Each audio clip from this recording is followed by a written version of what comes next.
Astro సిండికేట్లో మీ personal and business promotions కోసం కింది నెంబర్కు కాంటాక్ట్ చేయండి.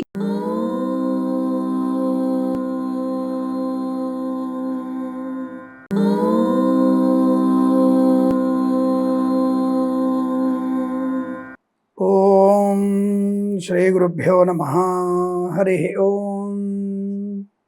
ఆపదామపహర్తారం దాతారం సర్వసంపదాం లోకాభిరామం శ్రీరామం భూయో భూయో నమామ్యహం.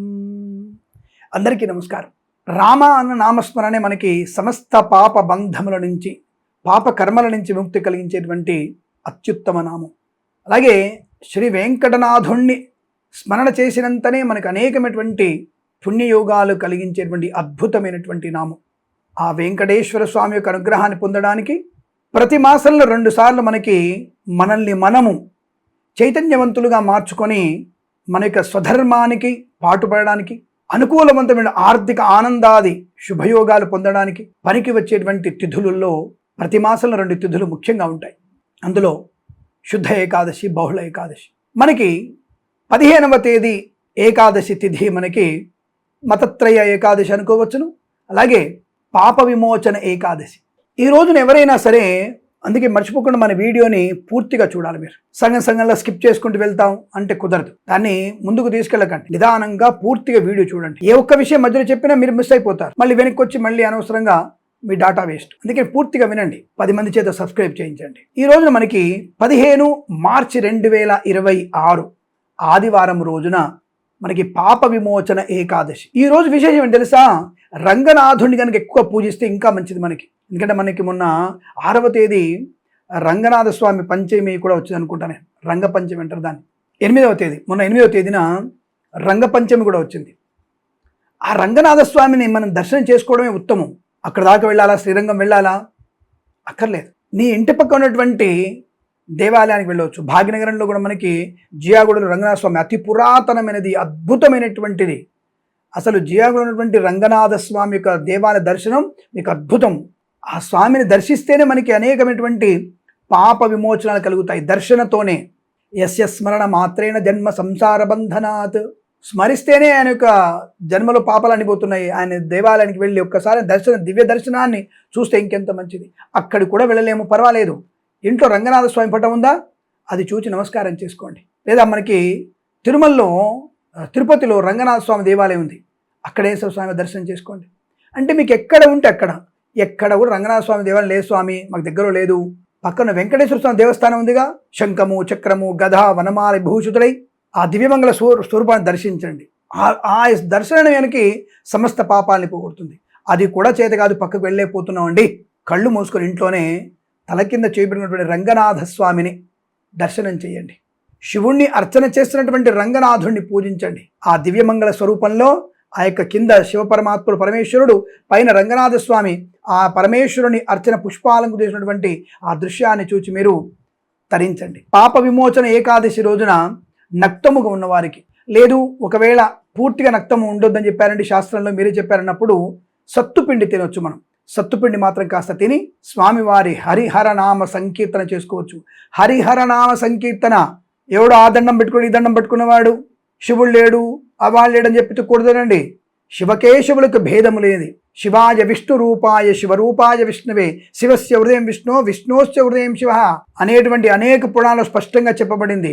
కాబట్టి మనం ఈరోజు రామనామస్మరణ చేస్తూ, శివ హరిహర నామస్మరణలు చేస్తూ మనం ఈరోజు నక్తముగా ఉన్న వారికి, అంటే అన్నము తినకూడదు వాళ్ళ, అలా అని చెప్పేసి దద్యోధనం, ఇడ్లీలు, పులిహోరలు, వడలు తినకండే. సత్తుపిండి, కాస్త సత్తుపిండి తింటే సరిపోతుంది. భగవన్నామస్మరణ, ఉపవాసం అంటే భగవంతు దగ్గరగా ఉండడము.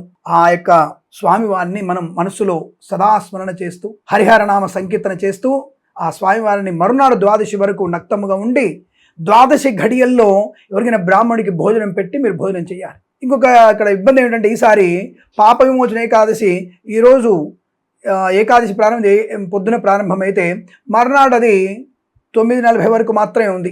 16వ తేదీ 9:40 వరకు మాత్రమే ఉంది. అయ్యో స్వామి, మరి ఎప్పుడు భోజనం చేయాలి? తప్పదు, ద్వాదశి గడియలోనే భోజనం చేయాలి. ఒక బ్రాహ్మణుడికి భోజనం పెట్టి, లేదా ఒక బీదవాడికి భోజనం పెట్టి మీరు భోజనం చేయండి, తప్పదు. సాయంత్రం మళ్ళీ ఏదైనా అల్పాహారం తినండి, దాని గురించి ఇబ్బంది లేదు. ఇలా స్వామిని పూజ చేయడం. మరి స్వామిని వాళ్ళు ఎలా పూజ చేయాలంటే, చందనపు అభిషేకం చేయండి. రంగనాథ స్వామికి చందనాభిషేకం చాలా ఇష్టమైనది. అలాగే స్వామివారికి నందివర్ధనం పూలతో పూజ చేయండి. అలాగే స్వామివారికి సన్నజాజి పూలతో పూజ చేయండి. సంపంగి మాల స్వామివారికి ధరింపజేయండి. తులసి మాల వేయండి. మారేడు దళ మాల వేయండి. స్వామివారికి రంగనాథుడికి అద్భుతమైనటువంటి ఆనందం కలుగుతుంది. ఈరోజు ఈ ఏకాదశిని రంగనాథ స్వామిని మనం ఎంత పూజిస్తే మనకి తప్పకుండా సమస్త పాపం నుంచి విముక్తి కలిగేటువంటి అదృష్ట యోగం కలుగుతుంది. వీలైతే రంగనాథ శ్రీరంగానికి వెళ్ళక్కడ స్వామి దర్శించుకోవడం ఇంకా మంచిది. అక్కడ వెళ్తున్నారు కదా, రంగనాథుని దర్శనం చేసుకుని పక్కనే జంబుకేశ్వరుడు ఉంటాడు, జలలింగం, అక్కడ స్వామివారిని జలలింగ దర్శనం కూడా చేసుకోండి. అద్భుతమైనటువంటి ఆత్మ సంతృప్తి, ఆరోగ్య స్థితి పొందుకోవడం, చైతన్య స్థితి పొందుకోవడం, శత్రునాశనం నుంచి బయటపడడం, మిత్రుల వల్ల లాభము, కుటుంబ సౌఖ్యము, సమస్తమైనటువంటి పాపాల నుంచి విముక్తులవ్వడం ఖాయం. అటువంటి దివ్యమైనటువంటి స్వామివారి దర్శనం చేసుకోవడం, నామస్మరణ చేయడం వల్ల మీకు ఏకాదశి సుసంపన్నమవుతున్నది. అలాగే స్వామివారిని చందనాభిషేకం తర్వాత మీరు పంచామృతంతో అభిషేకించవచ్చును. స్వామివారికి ఇష్టమైనటువంటి పాయసం, ఆవు పాలతో చేసినటువంటి పాయసంని స్వామివారికి పెట్టవచ్చు. అలాగే ఈరోజు స్వామివారికి మీగడ నైవేద్యంగా పెట్టవచ్చు. అలాగే ఈరోజు స్వామివారికి మనం తప్పనిసరిగా పెరుగు నైవేద్యంగా పెట్టవచ్చు. దధ్యోదనము, చిత్రాన్నము స్వామివారికి నైవేద్యంగా పెట్టవచ్చు. అలాగే ఈ రోజున మేము గుడికి వెళ్ళాము స్వామి, గుడిలో మేము ప్రసాదానికి చేపెట్టగానే పులిహోర పెట్టారు, దధ్యోదనం పెట్టారు, మరి ఆ ప్రసాదం తినవచ్చా? ఈరోజు నక్తము కదా, ఉపవాసము కదా అన్న వారికి ప్రసాదము వల్ల దోషము లేదని శాస్త్రం చెప్తోంది. దధ్యోదనం పెట్టారు, హాయిగా కళ్ళు మూసుకొని కృష్ణార్పణం కడుపులో వేసేసేయండి. ప్రసాదంలానే సుమా, ప్రసాదంలా కాదు, ప్రసాదంలాగా తినండి. చిత్రాన్నం పెట్టారు చేతిలో, గబక నోట్లో వేసుకోండి, కృష్ణార్పణం అనుకోండి. స్వామి అన్నం తినొద్దన్నారు కదా, అది భగవంతుని ప్రసాదంగా ఇచ్చాడు, స్వీకరించండి. అది భగవత్ ప్రసాదితమైనది, దానివల్ల మీకు ఉపవాస దోషం కలగదు. ఇది శాస్త్రంలో చెప్పబడింది. కాబట్టి పెద్ద పెద్ద వాళ్ళని అడిగి తెలుసుకోవచ్చు. మీరు హాయిగా అటువంటి ప్రసాదం తినవచ్చు. మళ్ళీ మీరు భగవన్ నామస్మరణ చేసుకుంటూ ఈరోజు వీలైతే జాగరణ చేయండి. సాధ్యం కాలేదు, సాయంకాల పడక భాగవత పారాయణ విని తప్పకుండా భగవద్గీత పారాయణం చేసుకొని హాయిగా శుభ్రంగా రాత్రి హరినామస్మరణ చేసుకుంటూ పడుకొని పొద్దున లేచి స్నానానుష్ఠానం పూర్తి చేసుకొని సంధ్యానుష్ఠాలు అయిపోయిన తర్వాత ద్వాదశి గడియలను ఒక బ్రాహ్మణ్ణి పిలిచి భోజనం పెట్టి తర్వాత మీరు వెంటనే భోజనం చేయండి. ఇలా మనం చేయడం వల్ల సమస్తమైనటువంటి పాప మోచనం కలుగుతుంది. ఇది నిజము, ఇది సత్యము, ఇది తథ్యము. అందుకని మీరు మన ఛానల్ని సబ్స్క్రైబ్ చేస్తూ 10 మందికి చేరవేస్తూ ఇటువంటి అనేక విషయాలు తెలుసుకున్న వారికి శుభకర మంగళప్రద ఆనందాది ఐశ్వర్య ప్రాప్తి కలుగుతుందని చెప్పడం నా ఉద్దేశం. మీరందరూ కూడా ఆనందమే జీవనాన్ని పొందాలని కోరుకుంటూ స్వస్తి ప్రజాభ్య పరిపాలయంతాం న్యాయేన మార్గేణ మహిమహేషాః గోబ్రాహ్మణేభ్య శుభమస్తు నిత్యం లోకా సమస్తా సుఖినో భవంతు.